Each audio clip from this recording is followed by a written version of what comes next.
Good morning friends. हम देख रहे हैं डॉक्ट्राइन ऑफ प्लेजर। तो जो डॉक्ट्राइन ऑफ प्लेजर हो प्रेसिडेंट और कॉर्नर पे अप्लाई होता है। ठीक है, डॉक्ट्राइन ऑफ प्लेजर। तो ओरिजिन की बात करते हैं, इसको स्टार्ट करते हैं। The pleasure doctrine is concept of derived from the English common law. English common law से ये आया है। वहाँ पे इंग्लिश कॉमन लॉ में ये सिस्टम था जहाँ पे क्राउन सिस्टम होता है। और क्राउन में जब तक क्राउन चाहे कोई भी सिविल सर्वेंट अपनी सर्विस में रह सकता है, क्राउन चाहे जब जिसको रिमूव कर सकता है। अपॉइंट और रिमूवल की पावर उसके पास में होती है।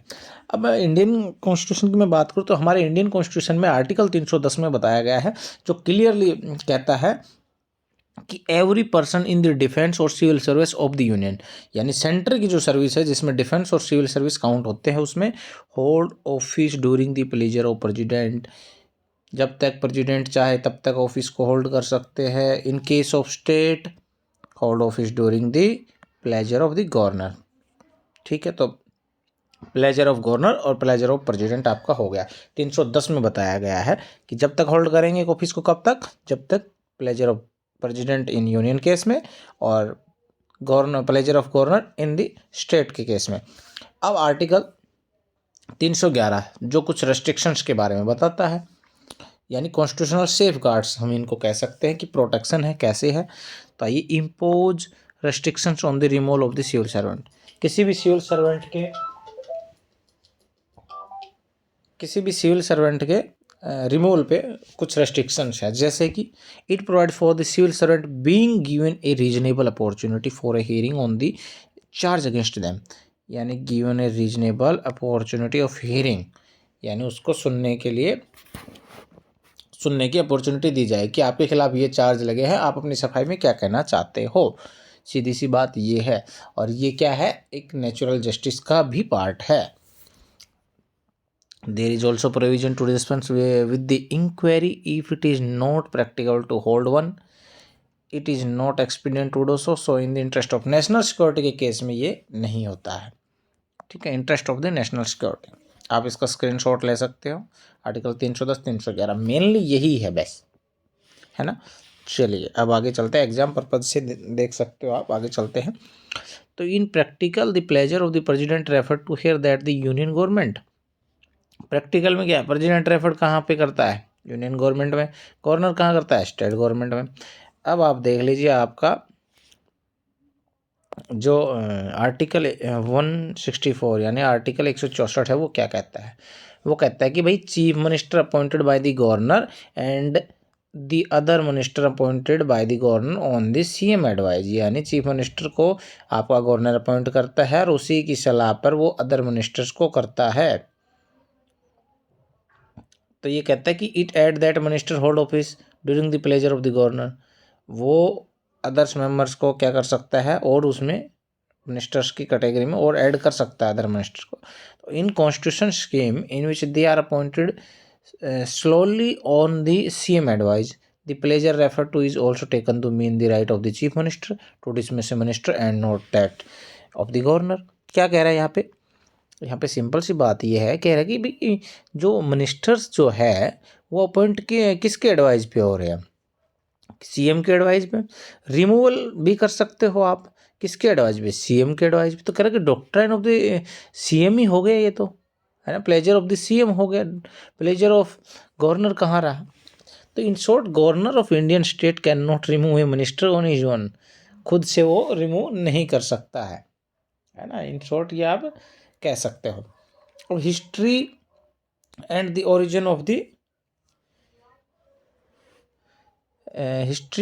origin of the doctrine of pleasure। तो the doctrine of pleasure originated in England and came to India with the entry of East India Company। At that time India was under British rule। This doctrine was its foundation to the common law। The British introduced this doctrine in India। It's derived from the Latin phrase durante bene placito and durante bene placito reignans। जैसे कि इसके आप screen shot ले लीजिए। जैसा कि बताया कि ये ब्रिटिश कॉमन लॉ से ड्राइव किया गया है। डॉक्ट्राइन ऑफ प्लेजर जो है वहाँ पे क्राउन सिस्टम होता था, तो वहीं से। अब scope of doctrine of pleasure.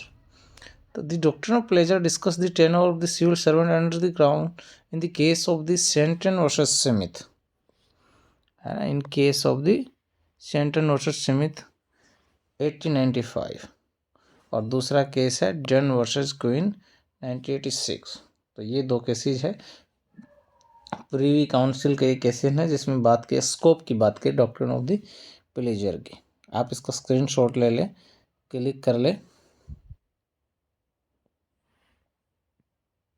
अब मैंने वही बताया कि आर्टिकल 310 है उसमें बताया गया है, तो उसके जो डॉक्ट्रिन ऑफ जो प्लेजर है, जो प्रेसिडेंट का जो प्लेजर है उसमें कौन कौन एक्सक्लूडेड है, तो आपका जज ऑफ द सुप्रीम कोर्ट, जज of the high court, chief election commissioner और controller and auditor general of India यानी CAG कैग जिसको बोलते हैं।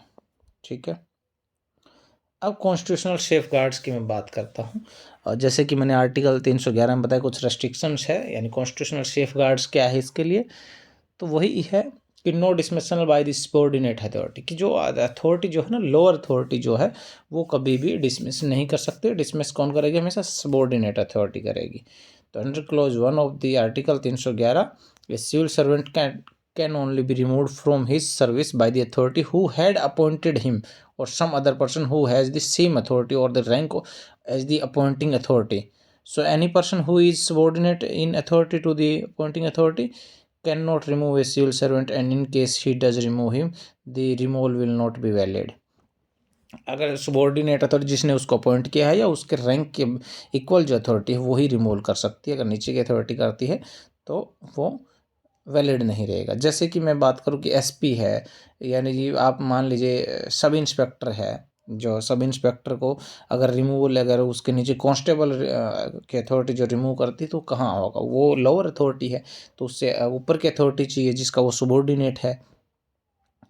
ठीक है, तो ये आपके इलस्ट्रेशन है, आप इसमें देख लें। दूसरा है रीजनेबल अपॉर्चुनिटी ऑफ हियरिंग, जिसमें आप जिसको आप नेचुरल जस्टिस का पार्ट कर सकते हो, कि जो जिसके खिलाफ जो इंक्वायरी है, जिसके खिलाफ जो चार्ज लगे हों उसको सफाई का मौका दिया जाए, उसे सुना जाए, उसको एक रीजनेबल अपॉर्चुनिटी उसको प्रोवाइड की जाए, तो ही आप उसको रिमूव कर सकते हैं।